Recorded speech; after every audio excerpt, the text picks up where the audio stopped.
Finally আমার vacation শেষ, এবার আমার কাজে ফেরার পালা। সো হ্যালো এভরিওয়ান, সবাই কেমন আছো? আজকে আমি কলকাতা থেকে মুম্বাই ফিরছি অনেক দিন পর।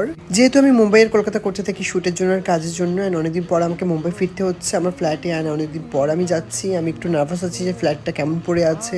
সো সঙ্গে থেকে সবটাই তোমাদের সঙ্গে শেয়ার করবো। অ্যান্ড দেখো, আমি এয়ারপোর্টে আসার পরে যা যা যাবতীয় চেকিং অ্যান্ড সব কিছু ব্যাগ ড্রপ থাকে সব কিছু আমি করার পরে চলে এসেছি ওয়াশরুমে। অ্যান্ড ওয়াশরুমে আসার পরে আমি একটু সেলফ চেক করে নিয়েছি, অ্যান্ড দেন এসেছি আমি ফুড কোর্টে, একটু খিদেও পেয়েছি। অ্যাজ ইউজুয়াল আমি ফুড কোর্টে আসলে পর একটু চিন্তিত হয়ে যায় যে কী খাবো, কী অর্ডার দেবো। অ্যান্ড দেন আমি ফাইনালি একটা রোল অর্ডার দিয়েছিলাম। ওটা টেস্টি ছিল অ্যান্ড খুব জুসি ছিল। তারপর আমি বোর্ডিং করে ফেলেছি, অ্যান্ড দেখো আমি চলে এসেছি মুম্বাইতে। অ্যান্ড অনেকদিন পর আমার মুম্বাই টার্মিনাল 2 থেকে আমার ল্যান্ডিং ছিল। অ্যান্ড টার্মিনাল 2 সত্যি কি সুন্দর, মানে খুব পরিষ্কার পরিচ্ছন্ন আর গ্রিনারি তোমরা দেখতেই পাচ্ছ। এটা টার্মিনাল 2 এর বেল্ট সেকশন। অ্যান্ড চারিদিকে তোমরা দেখতেই পাচ্ছ চারিদিকটা কত ক্লিন অ্যান্ড গ্রিনারি। আমার গ্রিন খুব পছন্দ, আমি গাছ খুব পছন্দ করি। অ্যান্ড আমি মুম্বাইতে আসলে পরে আমি খুব অটো প্রেফার করি, কারণ আমার এয়ারপোর্ট থেকে আমার ফ্ল্যাটটা খুবই কাছে, তাই আমি অটো নিয়ে নিয়েছিলাম। অ্যান্ড গাইজ, আমার তো ফ্ল্যাটে ঢুকে আমি যেটা চিন্তিত ছিলাম, 1-1.5 মাস পরে আমি ফ্ল্যাটে এসেছি। দেখো ফ্ল্যাটের হাল, সব গাছগুলো মরে গেছে।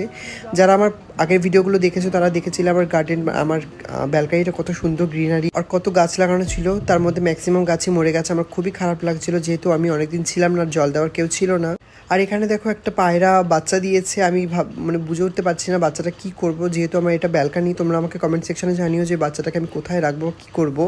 তারপর আমি চেঞ্জ করে নিয়েছি বিছনা চাদর, কারণ কালকে দিদি আসবে, দিদি এসে আমার সব কাজ করে দেবে। যেহেতু আমি সব কাজ পারি না, তো আমি রাত্রিটুকু মানে সার্ভাইভ করার জন্য আমি তাড়াতাড়ি শুধু বিছনা চাদরটা চেঞ্জ করে নিয়েছি। আমি যেহেতু এসে আমি একদম ফ্রেশও হইনি, ফার্স্ট আমি বিছনা চাদরটা চেঞ্জ করেছি, তারপর আমি খাবার অর্ডার দিয়েছিলাম।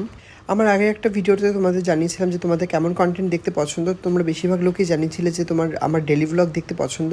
তো সেই মতন আমি আবার ডেলি ভ্লগ নিয়ে চলে এসেছি। তোমরা আমার ডেলি ভ্লগকে আগের মতন আবার ভালোবাসা দিও। আর দেখো দেখতে দেখতে আমার এখানে বিছনা রেডি হয়ে গেছে। অ্যাটলিস্ট আমি বিছনাটা রেডি করে রাতটুকু সার্ভাইভ করতে পারবো। আর দেখো খাবারও চলে এসেছে। রাতে আমি অর্ডার দিয়েছিলাম ডাল খিচুড়ি, সাবুদানা পাঁপড় আর রায়তা আর চাটনিটা দিয়েছিল। আর সাথে আমি বিগ বস দেখতে দেখতে আজকে ভিডিওটা এখানে শেষ